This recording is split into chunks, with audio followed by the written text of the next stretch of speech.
आज भी एमिति लोक अछंती जेउमाने कुहंती महाभारत एक काल्पनिक कथा असल एमिति होई नथिला किंतु लगातार मिलिथिबा प्रमाण को देखि किछि लोकंक मुह बंद मध्य होई जाइछि। आज आमे महाभारत होइथिला बोली 7टी वैज्ञानिक प्रमाण देखिबा, तेणु अनुरोध वीडियो को शेष जाए देखंतु जानि परिबे संपूर्ण तथ्य। नंबर 1 कुरुक्षेत्र। आमे समस्ते जानिछंती महाभारतर युद्ध कुरुक्षेत्र रे होइथिला, जहा आज हरियाणा राज्य रे रही अछि। कुहाजाए से समय होइथिबा युद्ध जंगु बहुत सैन्य मरिथिले। सैन्यक रक्तरे एठारे माटी लाल हो जाइछि। वैज्ञानिक माने भी मानिछंती कि ए जगार युद्ध होइथिला, कारण ए जगारे लुहारे बना होइथिबा तीर ओ खंडा पाइछंती। जांच करिबा द्वारा जणा पड़िथिला अस्त्र गुड़िक महाभारत समयर। नंबर 2 आजिकालीर परमाणु। महाभारत रे आपण माने ब्रह्मास्त्र बोली एक अस्त्र नाम शुणिथिबे। ए अस्त्र धर्म आ सत्य को बनाई रखिया पई तयारी करा होइथिला। ए अस्त्र ब्रह्मांक द्वारा बना होइथिबा एक खतरनाक अस्त्र। मना जाए कि ए अस्त्र बहुत ही भयंकर अस्त्र होइथाए। कुहा जाए कि ए अस्त्र को अन्य एक ब्रह्मास्त्र काटी पारिबो। जी ए अस्त्र को छाड़ी थाए से ही ए अस्त्र को अटकाई पारिथाए। रामायण रे जेतेबेले लक्ष्मण लंका उपरे ब्रह्मास्त्र प्रयोग करिबा को जाउथिले, सेतेबेले प्रभु राम मना करिथिले, कहिथिले जदि ब्रह्मास्त्र को प्रयोग करा जाए ताहाले लंका सह निरीह लोकंक जीवन मध्य चली जिवो। ब्रह्मास्त्र रामायण और महाभारतर किछि युद्धांक पाखरे ही थिला। आपण माने भाबुथिबे ए सबु काहेकि कहूछि, तो जानंतु ए आधुनिक समय रे जे रॉबर्ट नामक एक वैज्ञानिक गीता महाभारतर गभीर भाव में अध्ययन करथिले। तो भाबुथिबे ए वैज्ञानिक किए?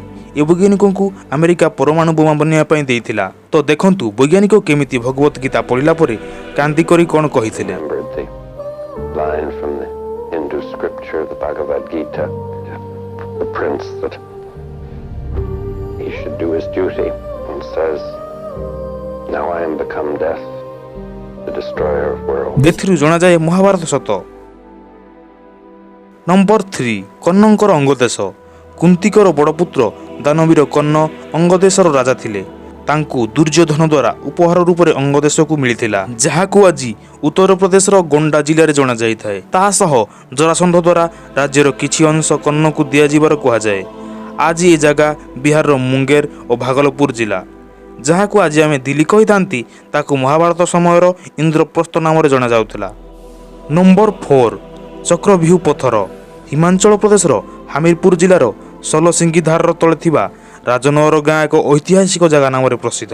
प्रचलित मान्यता अनुसार पांडव माने अज्ञातवास समय एठारे रहिथिले। अर्जुन एक पत्थर रे एमिति चक्रव्यूह बनाइथिले।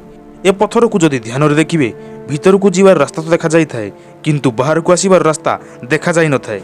नंबर 5 लाक्षागृह। सांग माने लाक्षागृहर भूमिका अति गुरुत्वपूर्ण माना जाए।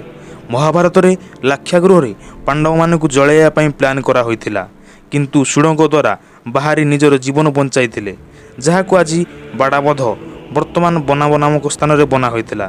आज भी अछि ए जगह। नंबर 6 श्रीमद् भगवत गीता। जदि आपण माने भगवत गीता पढ़िथिबे जानिथिबे अधिकांश श्लोक 2 धाड़ी रे लेखा होइछि। जदि श्लोक को बुझिया पई चेष्टा करिबा ताहाले जानि परिबे केमिति सही 2 धाड़ी रु बहुत गुड़िए उत्तर मिलुछि। जेहु भली गभीर ज्ञान लेखा होइछि आजिर मनुष्य लेखिबा संभव नुह। माने कौनसी सामान्य मनुष्य एमिति लेखि पारिबो नाही। एथिरु जणा जाए महाभारत सत बोली। नंबर 7 द्वारिका नगरी। एहा तो आपण माने जानिथिबे भगवान श्रीकृष्ण द्वारिकार राजा थिले।